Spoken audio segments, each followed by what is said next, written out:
রাজধানীর 5 তারকা হোটেল সোনারগাঁওয়ে বইছে নির্বাচনের বাতাস। না, জাতীয় নির্বাচন না, বিসিবি নির্বাচন। টানা চলা নানান নাটকীয়তা, বিতর্ক ও আইনি জটিলতা পেরিয়ে অবশেষে বাংলাদেশ ক্রিকেট বোর্ডের পরিচালনা পর্ষদের নির্বাচন হচ্ছে। আর সেজন্যই এমন বর্ণিল সাজে সেজেছে সোনারগাঁও হোটেলের আঙিনা। সকাল সকাল আইন শৃঙ্খলা রক্ষাকারী বাহিনীর এমন দৃশ্যই জানান দিয়েছে সূর্য গড়াতেই বইবে নির্বাচনের বাতাস। হয়েছেও তাই। একে একে বিসিবির কর্তা কর্মকর্তা থেকে শুরু করে সাবেক ক্রিকেটার, নির্বাচনের প্রার্থী সবাই হাজির হয়েছেন ভোট কেন্দ্রে। বেলা 11 ঘটিকায় শুরু হয়েছে ভোট গ্রহণ। তার আগে সেজেছে প্রিজাইডিং অফিসারদের আসন।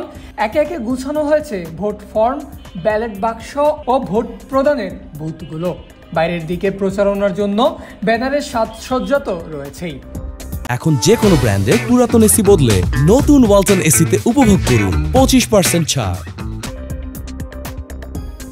বেলা গড়াতেই ক্রিকেট আঙ্গনের মানুষদের পদচারণায় মুখরিত হয়ে ওঠে ভোট কেন্দ্র।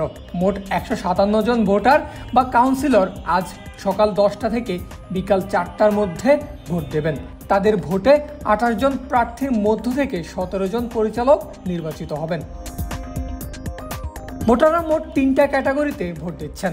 ক্যাটাগরি 1 জেলা ও বিভাগ, যেখান থেকে ইতোমধ্যেই 6 পরিচালক বিনা প্রতিদ্বন্দ্বিতায় নির্বাচিত হয়ে গেছেন।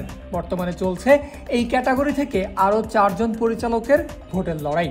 ক্যাটাগরি 2 হলো ঢাকা মহানগরের ক্লাব, যেখান থেকে 12 জন পরিচালক লড়ছেন। আর ক্যাটাগরি 3 থেকে 1 জন পরিচালক নির্বাচিত হবেন। পরবর্তীতে জাতীয় ক্রীড়া পরিষদ সরাসরি আরও 2 জন পরিচালক মনোনীত করবে। অর্থাৎ সব মিলিয়ে 25 জন পরিচালক নিয়ে গঠিত হবে বিসিবির পরিচালনা পর্ষদ।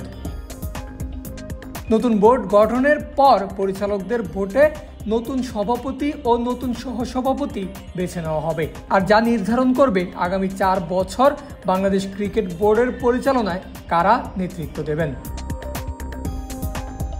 পারভেজ আল হাসান, ক্রিক ফ্রেন্জি।